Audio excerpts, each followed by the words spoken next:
Assalamualaikum warahmatullahi wabarakatuh. Perkenalkan, nama saya Hadio Sikri Bidaniropi. Di sini saya akan menjelaskan tugas, yaitu berupa presentasi dan esai tentang dampak perang dagang terhadap perekonomian global dan Indonesia. Langsung masuk ke dalam materinya. Definisi perang dagang.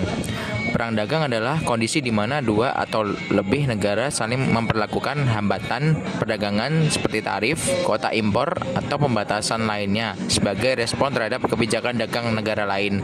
Tujuannya untuk melindungi industri domestik dari persaingan luar negeri. Namun dalam jangka panjang dapat memicu ketegangan ekonomi global, menurunkan volume perdagangan internasional, dan menghambat pertumbuhan ekonomi.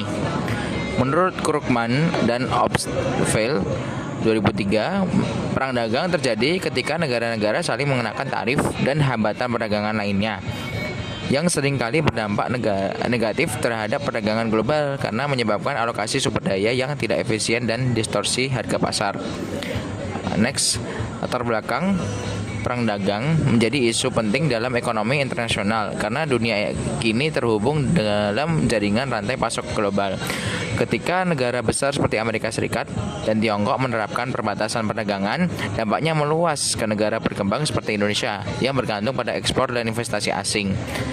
Konflik dagang Amerika Serikat Tiongkok yang dimulai pada 2018 menunjukkan dampak nyata berupa gangguan rantai pasok, penurunan investasi, dan melemahnya permintaan global.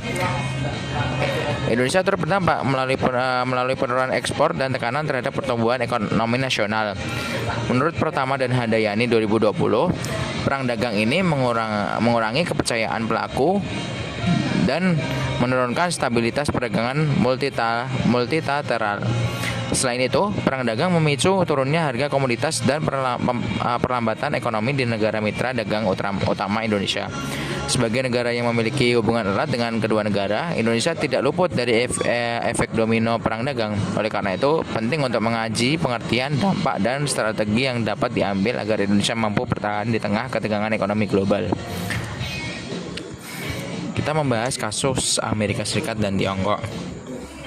Perang dagang antara Amerika Serikat dan Tiongkok bermula pada tanggal 22 Maret 2018 saat Presiden Donald Trump mengumumkan pengenaan bea masuk sebesar 50 miliar US dollar terhadap barang-barang Tiongkok berdasarkan pasal 301 Undang-Undang Perdagangan Amerika Serikat tahun 1974. Tiongkok sendiri membalas dengan mengenakan tarif impor terhadap 128 produk Amerika, termasuk kedelai yang merupakan ekspor utama Amerika Serikat.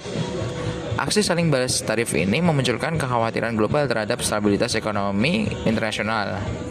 Dalam konteks modern, perang dagang antara Amerika Serikat dan Tiongkok merupakan respon terhadap tuduhan pencurian kekayaan intelektual, defisit perdagangan yang tinggi, dan praktik ekonomi yang tidak adil.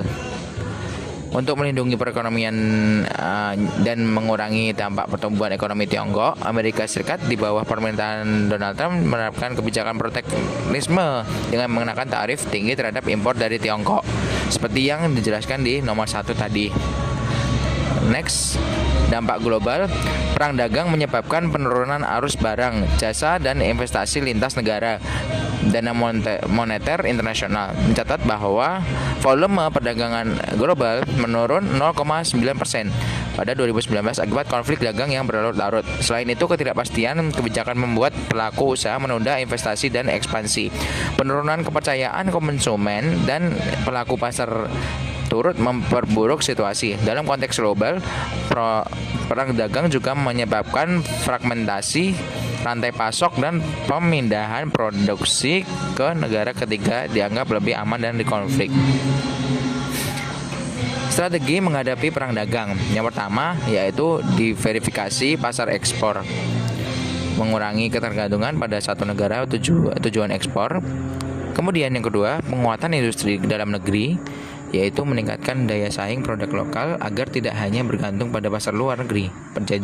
Yang ketiga, perjanjian dagang regional untuk mengoptimalkan peran Indonesia dalam perjanjian seperti RCEP dan ASEAN China FTA untuk memperluas akses pasar. Yang terakhir, digitalisasi perdagangan untuk memanfaatkan platform digital memperluas jangkauan pasar global. Sebagai penutup, Perang dagang antara Amerika Serikat dan Tiongkok menjadi dinamika ekonomi global yang berdampak luas, termasuk bagi Indonesia. Konflik ini menurunkan volume perdagangan dunia dan menekan ekspor serta investasi lintas negara. Bagi Indonesia, meski menghadapi tantangan akibat perlambatan ekonomi global, ada peluang untuk mengisi kekosongan pasar. Oleh karena itu, strategi seperti diverifikasi pasar, penguatan industri dalam negeri, serta pengembangan industri substitusi dan ekspor perlu diperkuat. Dengan kebijakan yang tepat, Indonesia dapat memperkuat ketahanan ekonomi dan bersaing di tingkat global. Demikian presentasi dari saya.